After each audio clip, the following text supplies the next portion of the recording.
শরীয়তপুরের নড়িয়া উপজেলায় বিদ্যালয়ের ম্যানেজিং কমিটি নিয়ে দ্বন্দ্বের জেরে এক প্রধান শিক্ষককে পিটিয়ে গুরুতর আহত করার অভিযোগ উঠেছে ভোজেশ্বর ইউনিয়ন যুবদলের সভাপতি মিজান শিকদারের বিরুদ্ধে।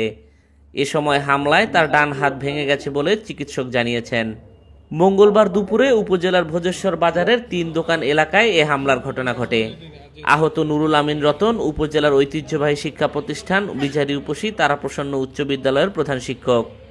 ভুক্তভোগী, প্রত্যক্ষদর্শী ও পুলিশ সূত্রে জানা যায়, নুরুল আমিন রতন দীর্ঘদিন ধরে বিদ্যালয়টিতে দায়িত্ব পালন করে আসছেন।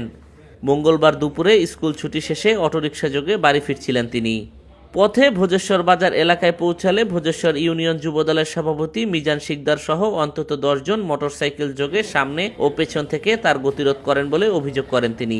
এ সময় তার হাত ও পায়ে আঘাত করা হয়। এক পর্যায়ে তার ডান হাত ভেঙে যায়। পরে স্থানীয়রা তার চিৎকার শুনে এগিয়ে এসে তাকে উদ্ধার করে শরীয়তপুরের একটি বেসরকারি হাসপাতালে ভর্তি করেন।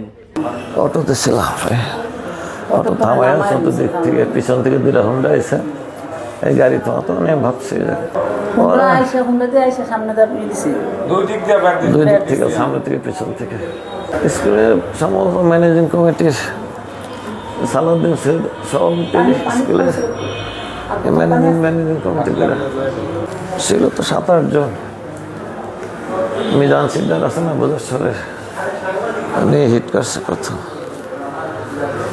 তুমি ডাক্তারের সাথে কথা বলেন, প্রাইভেট চিকিৎসা করলে আমি তো শরীর রাখতে পারতেছি না ব্যথায়।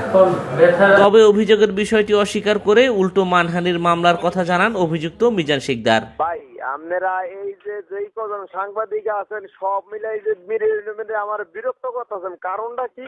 ওই যে এই ইউমার সরাইতেছে এর জিজ্ঞেস করেন, আপনি আমার জিজ্ঞেস করবেন কি? আমি এই সম্বন্ধে জানি না, শুনি না, বুঝি নাই। উনি অভিযোগ করছে ওনার নামে আমি কালকে মানহানি মামলা করুম, এর পরে আপনি আমার সাক্ষাৎকার নিতে